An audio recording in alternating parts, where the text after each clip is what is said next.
30 years had passed since humanity first learned they were not alone in the universe. And in that time, they had grown from curious newcomers to respected members of the Galactic Concord, a union of 12 spacefaring species bound together by treaties of trade and mutual protection. But humanity had almost never made it this far in the year 2089. When humans had barely mastered interstellar travel and possessed only a handful of crude warships, the Vreth came, and the Vreth were a nightmare given form. A species of locust-like creatures that swept across worlds and consumed everything in their path. Leaving nothing but ash and silence behind them, Earth had no defenses against such a force.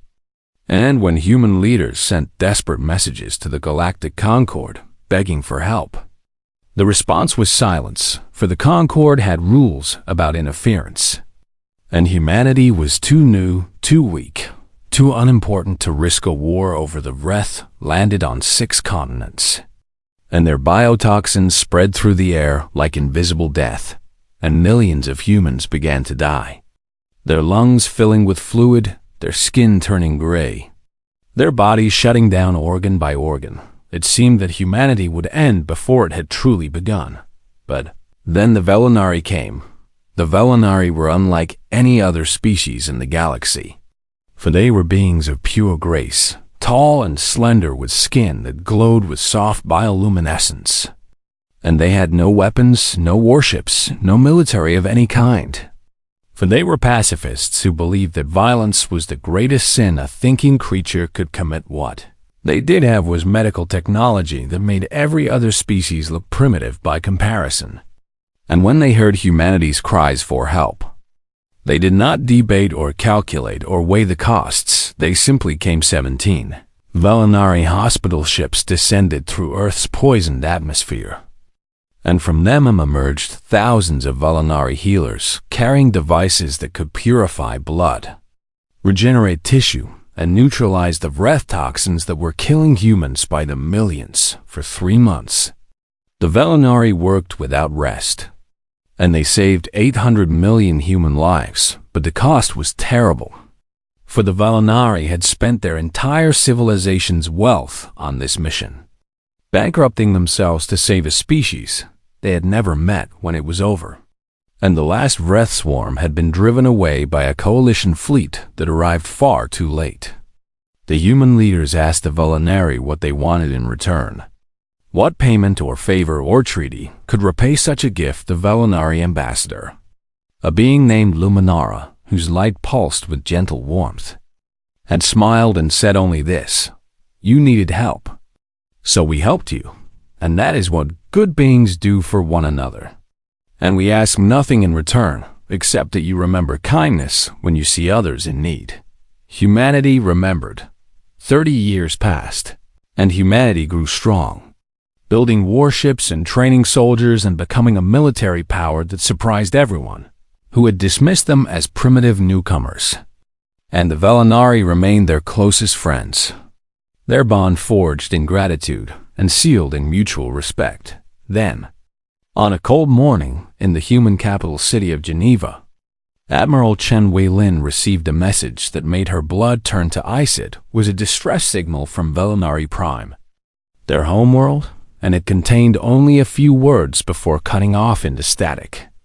"The Kralith are here, and they are killing us, and we have no way to fight back. And please, if anyone can hear this, please help us. The Kralith were conquerors, a species of massive armored beings who believed that strength was the only law that mattered.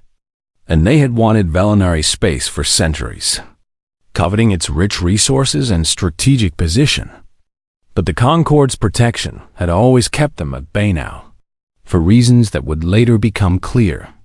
The Kralith had decided that the time for waiting was over. Admiral Chun stood in her office and looked at the scar on her left hand, a twisted mark where Vreth toxin had eaten through her flesh when she was just a child of 8 years old.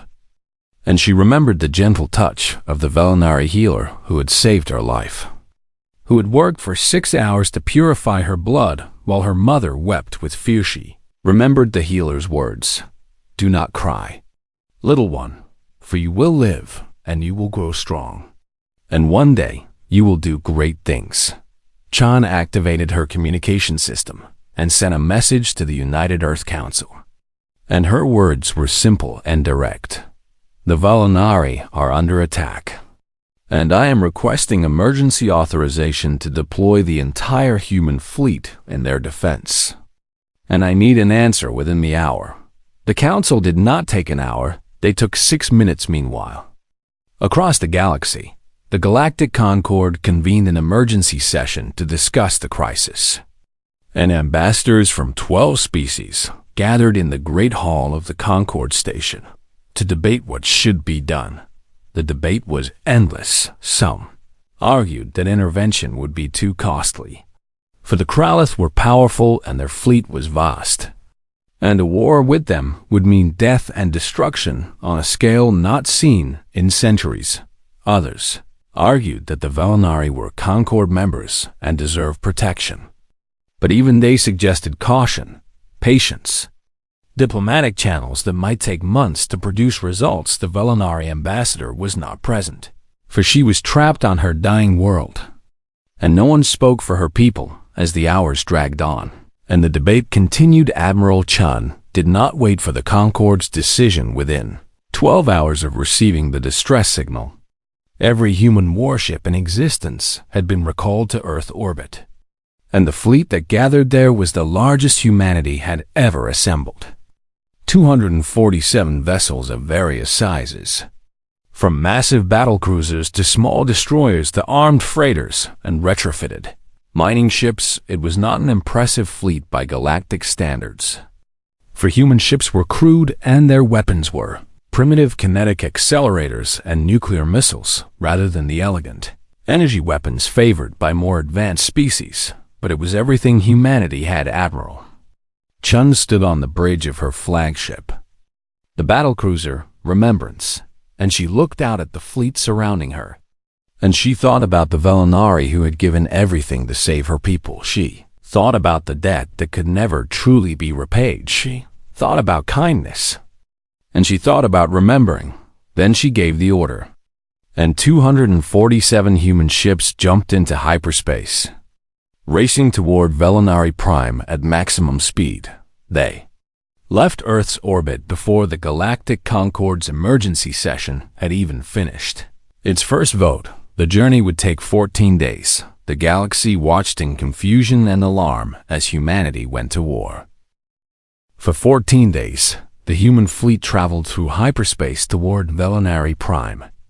And during those 14 days, the galaxy could talk of nothing else on every station and every world.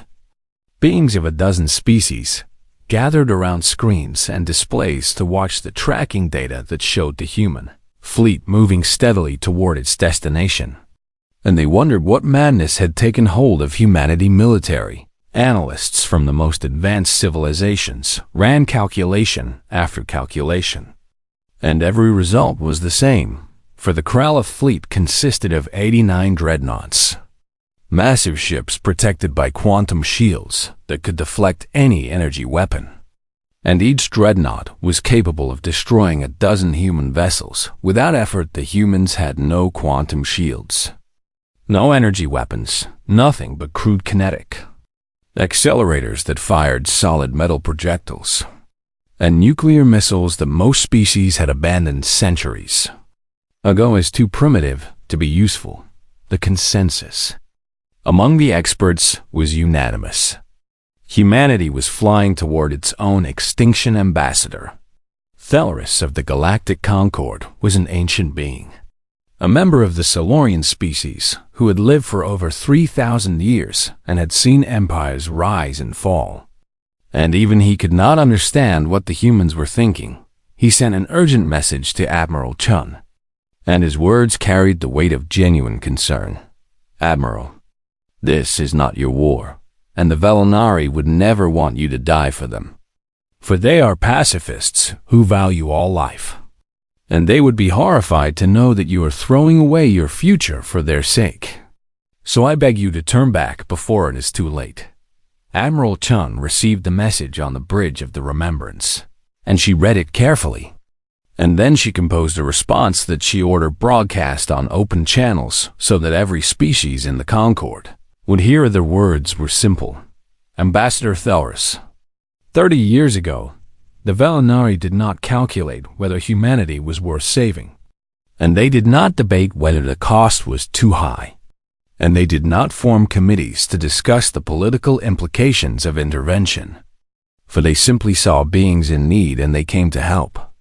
And now they are dying while the Concord debates, but humanity will not debate. For we owe the Velinari a debt that cannot be measured in ships or lives. And humanity pays its debts.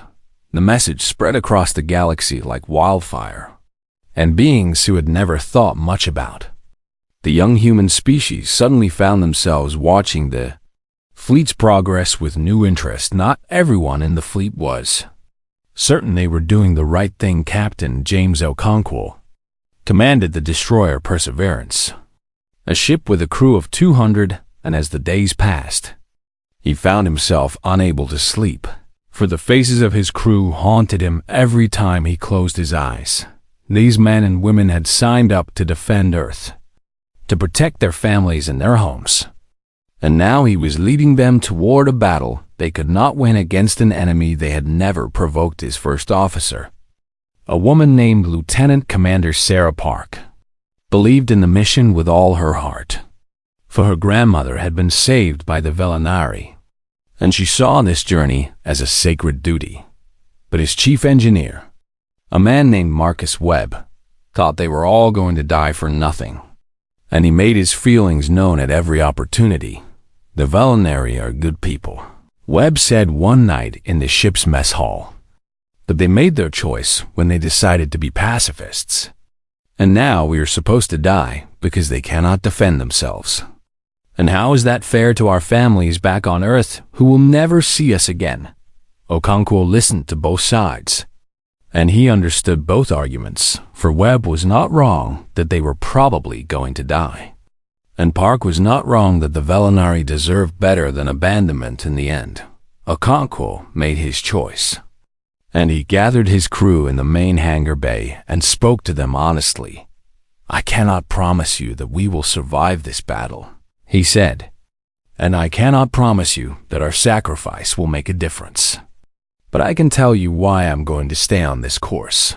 For when I was a boy, my mother told me stories about the darkest days of the Wrath invasion, when everyone thought humanity was going to die. And she told me about the light that came down from the sky, the light of the Velinari ships. And she told me that those ships were the most beautiful things she had ever seen, not because of their appearance, but because of what they represented. For they represented the simple truth that kindness exists in the universe, and that good beings will help each other even when there is no reward. And if we turn away from the Velinari now, then we are saying that my mother's hope was wrong. And I am not willing to say that. The crew of the Perseverance voted to stay on the 14th day. The fleet dropped out of hyperspace above Velinari Prime, and what they saw was worse than anyone had imagined. The Kralith had already landed ground forces, and from orbit, the humans could see the glow of burning cities, great fires that spread across the night side of the planet like wounds in the darkness. The Velinari, who had no weapons and no soldiers, were being slaughtered, and between the human fleet and the planet hung the Kralith Armada, 89 dreadnoughts arranged in perfect formation, their quantum shields shimmering with deadly energy. The Kralith commander broadcast a message on all frequencies, and his voice was cold and confident. "Humans, you are not part of this conflict, and we have no desire to waste ammunition on primitives. So leave now, and we will permit your retreat. But if you stay, you will die." Admiral Chun stood on her bridge and looked at the burning world below, and she thought about the Velinari healers who had walked through Wrath poison to save human children. And she thought about Luminara's words about kindness and remembering. She opened a channel to the Kralith commander, and her response was heard by every ship in both fleets. We are not here to retreat. And we are not here because we think we can win, for we are here to repay a debt.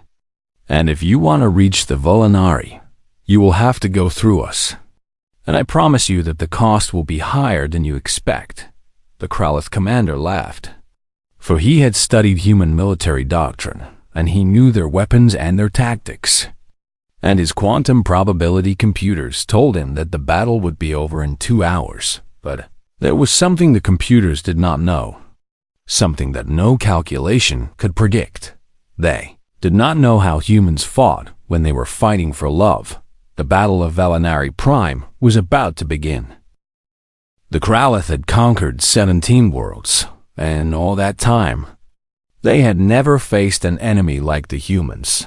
Their tactical computers were the most advanced in the galaxy, capable of analyzing enemy formations and predicting movements with 97% accuracy. And when the human fleet began its attack, those computers analyzed the incoming ships and calculated the optimal defensive response, but the humans did not behave like ships were supposed to behave. Every military doctrine in the known galaxy agreed on certain basic principles. For ships should maintain safe distances from enemy vessels. They should protect their flanks and their engines. They should avoid direct confrontation with superior forces and instead use hit-and-run tactics to wear down the enemy over time. The humans did none of these things. Instead, they flew directly into the Kralith formation at maximum speed, their primitive kinetic accelerators firing continuously, their nuclear missiles launching in waves. And the Kralith targeting computers briefly malfunctioned because they could not predict movements that made no tactical sense. The destroyer Jakarta was the first human ship to reach the enemy line, and her captain, a woman named Maria Santos, knew that her weapons could not penetrate the Kralith quantum shields. So she did not try. Instead, she ordered her crew to evacuate to the escape pods, giving them exactly 3 seconds to comply. And then she aimed her ship directly at the nearest Kralith dreadnought and engaged the engines at full acceleration. Jakarta struck the dreadnought at a speed that turned the small destroyer into a kinetic weapon of devastating power, and the impact tore through the quantum shields from the inside. For the shields were designed to stop energy weapons and missiles, not to stop a ship that was determined to become a bomb. The explosion destroyed both vessels, and for a moment, there was a hole in the Kralith formation. The humans poured through that hole. What followed was chaos unlike anything the Kralith had ever experienced. For human ships did not fight like a coordinated military force. They fought like individual warriors, each captain making decisions based on the situation in front of them rather than following a central plan. The cruiser Defiance absorbed fire from 3 dreadnoughts while the Defiance absorbed fire from 3 dreadnoughts while the fire from 3 dreadnoughts while the Fireman's Dore frigate Horizon slipped behind them and launched missiles at their unshielded engine sections. The carrier Unity launched every fighter it had, small craft that swarmed around the massive Kralith ships like insects, too small and too fast for the heavy weapons to target effectively, and the nuclear missiles, those primitive weapons that every advanced species had abandoned, proved devastatingly effective, for the Kralith shields were calibrated to stop energy weapons, and the raw kinetic force of nuclear detonations passed right through them. The Kralith began to take losses, and for the first time in decades, their commanders felt something that might have been fear. But the humans were dying too. The battlecruiser Remembrance took a direct hit that killed 60 crew members and disabled her 4 weapons. But Admiral Chun ordered the ship to continue fighting, using the remaining guns to cover the smaller vessels. The frigate Starlight was cut in half by a Kralith energy beam, and her crew had only seconds to reach the escape pods before the ship exploded. The destroyer Perseverance, Captain Akanka's ship, was hit by a missile that destroyed her engines. leaving her drifting and helpless in the middle of the battle. But even as his ship died around him, Okonkwo saw something that made his heart surge with hope. For a Velinary evacuation shuttle was trying to escape the planet below. A small craft filled with civilians who had no weapons and no way to defend themselves. The shuttle was heading directly toward the battle zone, and the Kralith gunship was moving to intercept it. Okonkwo could not save his ship, but he could still save those people. He ordered his crew to abandon ship, and then he made his way to the manual controls for the point defense guns, small weapons designed to shoot down missiles. And he began firing at the Kralith gunship. His shots were not powerful enough to destroy the enemy vessel, but they were enough to force it to change course, to focus on him instead of the shuttle for 4 minutes. Okonkwo held the gunship's attention, firing and dodging return fire, buying time for the shuttle to reach safety. When the Kralith gunship finally destroyed the Perseverance, the shuttle was already gone. Carrying 200 Velinary civilians to safety, Okonkwo died knowing he had made a difference. 6 hours into the battle, human losses exceeded 60%, and the remaining ships were damaged and exhausted, their ammunition running low. Their crews pushed beyond the limits of endurance. The Kralith commander broadcast a demand for surrender, certain that the humans would finally see reason and accept defeat. Admiral Chun's response was a single word: no. She knew they could not win, but she also knew that every minute they fought was another minute for Velinary civilians to reach the underground bunkers, another minute for the evacuation ships to escape, another minute of life for a people who had given everything to save humanity. And then, as if the universe itself had decided to reward their courage, something impossible happened. Sensors across the human fleet detected a massive hyperspace signature, and for a terrible moment, everyone assumed it was Kralith reinforcements come to finish them off. But when the ships emerged from hyperspace, they were not Kralithi, were Concord vessels, not a token force, not a diplomatic observer mission, but the entire military might of the Galactic Concord. Every warship from 12 species, hundreds of vessels that had never fought together before, emerging from hyperspace in a formation that stretched across the province. Star's Ambassador Thelris's voice came over the communication channels, and his words were heard by every ship in the battle. The Galactic Concord stands with humanity, and the Kralith will withdraw immediately or face the combined forces of 12 civilizations. And this is not a negotiation. The Kralith commander looked at his sensors and saw the odds shift from overwhelming victory to certain defeat. And for a long moment, he considered fighting anyway, considered dying rather than retreating. But in the end, even conquerors must face reality. The Kralith fleet began to withdraw, and the Battle of Velinary Prime was over. Humanity had held the line long enough for help to arrive, and the galaxy would never forget what they had witnessed. In the years that followed, beings from every corner of the galaxy would ask the same question: why did the Concord finally come to help?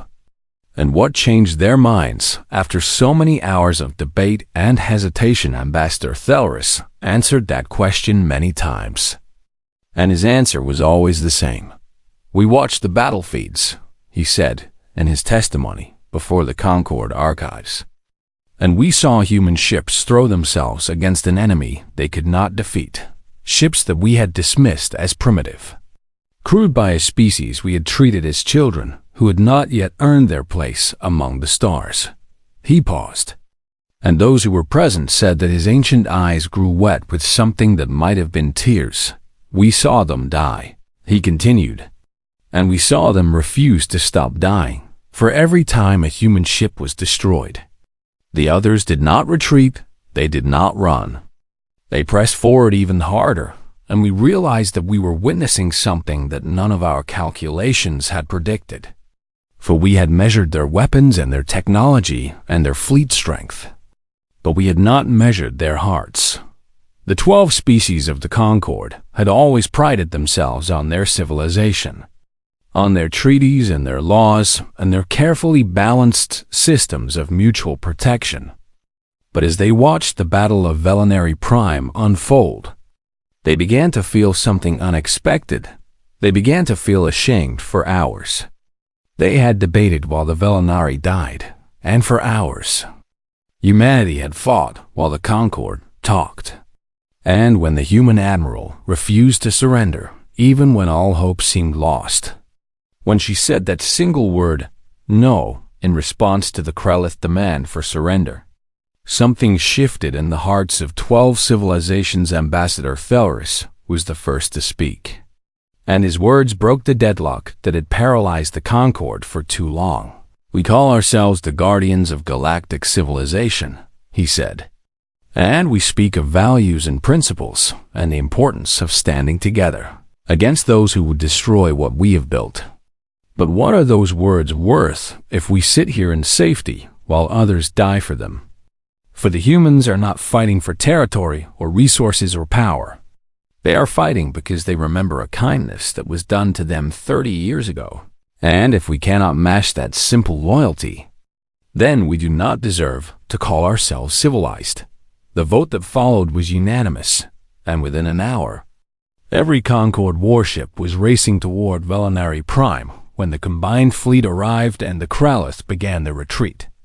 The human ships did not cheer or celebrate, for they were too exhausted and too wounded, and too many of their friends had died in the hours before help came. Admiral Chun sat on the bridge of the Remembrance, her left arm hanging useless from a wound she had received when an explosion had torn through the command deck, and she watched the Krellith ships disappear into hyperspace. And she felt nothing but a tired satisfaction that the Velinari would survive. The Concord fleet did not let the Krellith escape entirely, for pursuit forces followed them back to their own space, and in the weeks that followed, the Krellith homeworld was surrounded and forced to surrender unconditionally. Their military caste was disbanded. Their conquests were returned to their original inhabitants, and they were required to pay reparations to every species they had ever wronged. But that was all in the future, in the immediate aftermath of the battle. The priority was caring for the wounded and honoring the dead. 60% of the human fleet had been destroyed, and 18,000 humans had given their lives in defense of a world that was not their own. And on Velinari Prime, the survivors emerged from their underground bunkers to find a changed world. Cities that had been their homes for millennia were burned and ruined, and the forests that had been the heart of their culture were scarred by Krellith weapons. But they were alive, and that was because of the humans who had come when no one else would. Elder Luminara was the oldest living Velinari, over 700 years old, and she had been the ambassador who had led the mission to save humanity 30 years ago. And now she walked through the wreckage of her world and looked for the humans who had saved her. People she found Admiral Chun at a field hospital, where the Admiral was refusing treatment until her crew members had been cared for. First Luminara approached slowly, her bioluminescent skin pulsing with colors that humans had learned to recognize as deep emotion. And she stood before the wounded Admiral and spoke a single word. Why? Chun looked at her. This being of light and grace who had traveled across the galaxy to save a species she had never met. And she thought about all the complicated answers she could give, about politics and alliances and the strategic importance of maintaining relationships between species. But in the end, she gave the only answer that mattered. "You came for us," she said. "And we came for you, and that is all. For you showed us what kindness looks like, and we tried to show you that we learned the lesson." Luminara's light shifted to a deep gold, a color that Velinari used only for the most profound moments. And she reached out and touched Chun's forehead with her long, delicate fingers. It was the gesture of eternal kinship, a bond that the Velinari had never offered to any other species in their long history. And it meant that from this moment forward, humans and Velinari were not merely friends or allies. They were family. Chun closed her eyes and felt the warmth of Luminara's touch.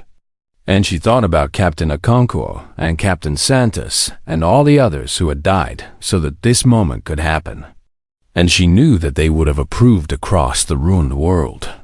Human soldiers and Velanari civilians worked side by side to clear rubble and treat the wounded and begin the long process of rebuilding.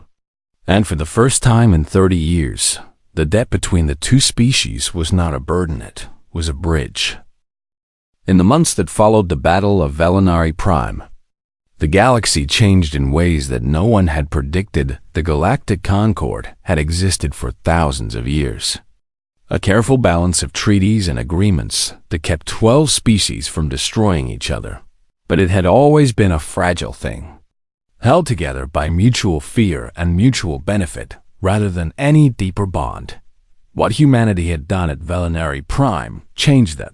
Concord did not simply welcome humanity as full members, for they had already been members, but they restructured their entire charter around a new principle, one that humans called the Doctrine of Remembered Debts.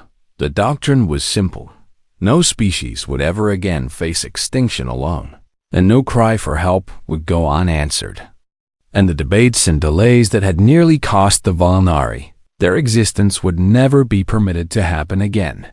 Some species resisted the change, arguing that such a commitment was too costly and too dangerous. But they found themselves outvoted by an overwhelming majority. For the battle had shown everyone what was possible when beings chose to help each other without calculation on Velanari Prime.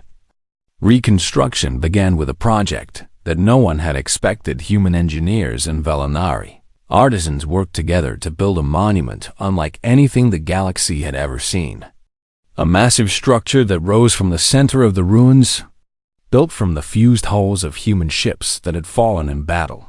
The Velanari shaped the metal with their ancient techniques, and what emerged was a sculpture of two hands clasped together, one human and one Velanari, reaching toward the stars. The inscription was carved in every language of the Concord, and it read, "They came when no one else would, and they stayed when reason demanded retreat. And they taught us that the measure of a species is not what they can gain, but what they will sacrifice for humanity remembered." And may we never forget, pilgrims came from every corner of the galaxy to see the monument, and many of them wept when they stood before it, for it represented something they had forgotten, something that the endless politics and trade negotiations had buried. Beneath layers of cynicism, it represented hope. The changes spread outward like ripples in a pond. Species that had never spoken began to trade. For if humanity could fight for strangers, then perhaps old enemies could learn to be friends. Peace negotiations opened between civilizations that have been at war for centuries. For if the Velanari could be saved by the courage of others, then perhaps war was not inevitable after all. And in one small corner of the galaxy, a group of Kralith refugees, shunned by every species they had once conquered, received an unexpected visitor. A human relief ship arrived at their colony, carrying food and medicine and building materials. And when the Kralith leader asked why humanity would help the species that had tried to destroy their allies, the human coordinator gave an answer that left the Kralith speechless. "You are suffering," she said, "and we can help, and that is enough. For we do not help only those who deserve it, we help those who need it, because that is who we choose to be." The Kralith did not know how to respond to such a concept, for their entire culture was built on strength and dominance and the idea that the weak deserved to suffer. But as they watched the humans work alongside them without judgment or resentment, something began to change in their understanding of the universe. Perhaps there was more to existence than conquest. Perhaps kindness was not weakness after all years past. And Admiral Chun retired from the military to become an ambassador, for she had learned that building peace was just as important as winning wars. And she spent her remaining decades traveling between worlds and teaching the young about the importance of remembering Captain Okonkwo's daughter. Born after his death, grew up to become the first human to serve on the Volinari High Council, a position created specifically to honor the bond between the two species and across the galaxy. A new generation came of age, a generation that had grown up with stories of the Battle of Volinari Prime, stories that taught them that courage and loyalty and love were forces more powerful than any weapon. Ambassador Thelaris, ancient and wise, met with the new human representative to the Concord on the anniversary of the battle, and they stood together before the monument on Volinari Prime as the twin suns set and painted the sky in colors that no human painter could capture. "Your species frightens us," Thelaris admitted, his voice carrying the weight of 3,000 years of experience. "And not because of your weapons or your aggression, for we have seen many warrior races in our time, but because of your capacity for loyalty, for we have never seen a species so willing to die for others, and we do not know what to make of it." The human smiled, a young woman named Sarah Park, granddaughter of the officer who had served on the Perseverance, and she looked at the monument and thought about all the stories she had heard from her grandmother about Captain Okonko and his choice to stay.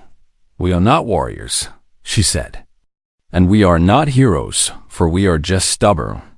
And when someone saves our lives, we do not forget.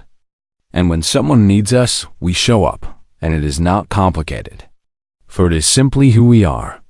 Thelaris considered her words for a long moment, watching the stars emerge in the darkening sky, and when he spoke again, his voice was soft. "Perhaps that is what frightens us most," he said, "for we have built our civilization on logic and calculation and careful treaties. And you have shown us that something as simple as remembered kindness can move the stars. And we do not know if we are capable of learning such a lesson." Park reached out and took the old ambassador's hand, a gesture of comfort that transcended the differences between their species. "You already have," she said, "for you came when we needed you, and you changed your laws so that no one would ever be abandoned again. And that is not calculation, that is kindness. And you are more like us than you think." They stood together in silence as the last light faded and the galaxy spread out above them. Billions of stars holding billions of worlds, and somewhere out there, beings were looking up at those same stars and wondering about their place in the universe. The galaxy held its breath, waiting to see what would happen next, and humanity, as always, moved forward, not because they knew what the future held, but because they had learned that the only way to find out was to keep going, to keep helping, to keep remembering, for that was who they were, and that was enough.